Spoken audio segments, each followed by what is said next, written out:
नमोस्तु परमात्मने नमोस्तु परमात्मने। पंचपरमेश्वरी भगवान की जय। एकराशि आदिनाथ भगवान की जय। शासन नायक अंतिम तीर्थंकर महावीर भगवान की जय।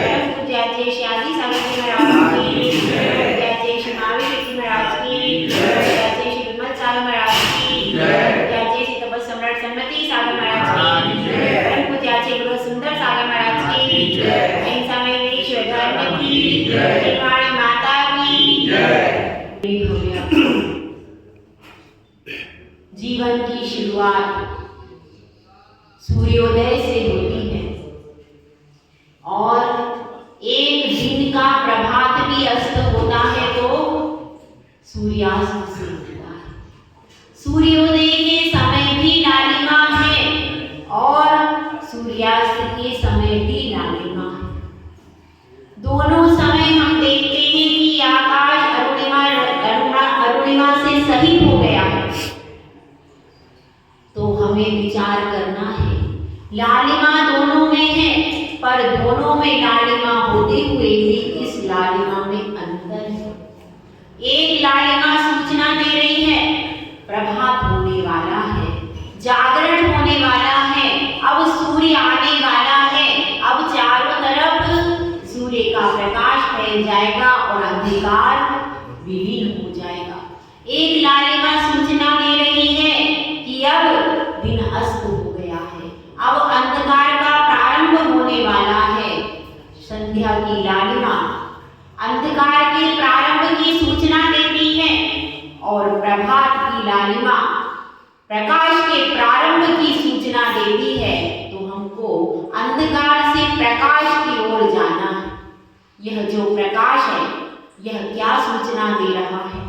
सुबह का प्रकाश, जागरण का प्रकाश सूचना दे रहा है कि प्रभु की ओर चलो, प्रभु की भक्ति की ओर चलो। जब आप प्रभु के द्वार पर दर्शन करने आओगे तो आपका प्रशस्त रात होगा, पुण्य कर्म का बंध होगा और वह पुण्य कर्म जो है भले ही वह लालिमा है, आकाश तो निर्लेप है, निर्मल है, उसका स्वभाव वह भी नहीं है, लेकिन फिर भी वह सुबह की लालिमा आपके लिए आपको प्रकाश की ओर ले जाएगी।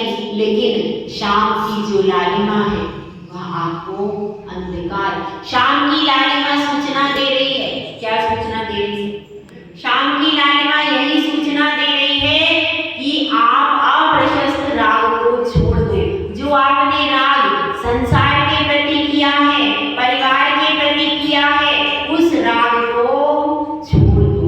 यह दोनों प्रकार की लालिमा आपके जीवन में है। तो किसको छोड़ना है और किसको ग्रहण करना है, इसका चुनाव कौन करेगा? कौन करेगा? आपको स्वयं चुनाव करना है कि भाई प्रभात हो गया, अब वो फट गया, सूर्य निकल आया, अब मुझे प्रभु के द्वार पर दर्शन करने जाना है। तुरंत हमको निश्चित कर लेना चाहिए और मन में उल्लास भर करके जब सूरज की प्रथम किरण के साथ प्रभु का प्रथम दर्शन करते हैं तो उसका आनंद और ही होता है। और आप 10 बजे 12 बजे मंदिर में आओ तो वो बात कभी भी होगी नहीं। इसलिए कहा है कि सूर्य की किरण फूटे तभी आकर के प्रभु के द्वार पर मस्तक झुका दो कि हे प्रभु बहुत बहुत धन्यवाद, आपका बहुत बहुत धन्यवाद कि आपकी कृपा से आज मैं सुखी हूँ, आज मेरे घर में धन धान्य है, आज मेरे घर में सुख शांति है। किसकी कृपा से? प्रभु की कृपा से। प्रभु की भक्ति मैंने पूर्व में की थी जिसके कारण आज सब कुछ है। प्रभु तो वास्तव में कुछ भी नहीं करते, लेकिन आप उनकी भक्ति करके अपने परिणामों में कषाय की मंदता करते हो और कषाय की मंदता होने से आपके परिणाम विशुद्ध बनते हैं और उसके कारण आपको शुभ कर्मों का बंध होना प्रारंभ हो जाता है। तो प्रभु तो अपनी जगह पर बैठे हैं, वे कोई चेष्टा नहीं कर रहे, लेकिन आपकी चेष्टाएं तो चालू हैं। तो कहाँ किस प्रकार की चेष्टा करना? ऐसी चेष्टा करना जिससे अशुभ कर्म नहीं बंधे, यही हमें कार्य करना है। और हमारा टॉपिक चल रहा था दर्शन का, अभी भी वही टॉपिक चल रहा है दर्शन का। तो अब उसकी ही बात यहाँ पर कर रहे हैं। एक दोष आता है प्रभु का, निद्रा। क्या दोष है? निद्रा। निद्रा किस किस को आती है? देखिए, नारकी सो नहीं पाती। क्यों? क्योंकि उनको क्षण भर भी शांति नहीं है।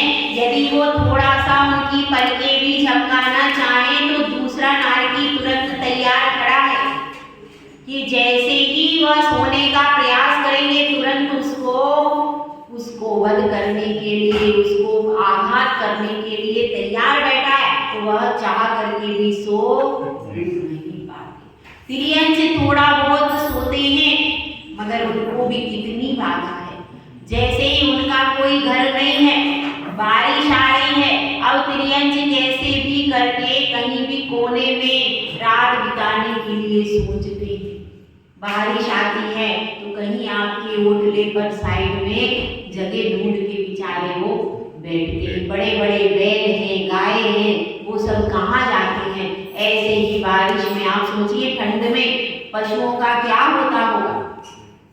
वे पशु ठंड में भी उसी टीन के टप्पर के नीचे पड़े हुए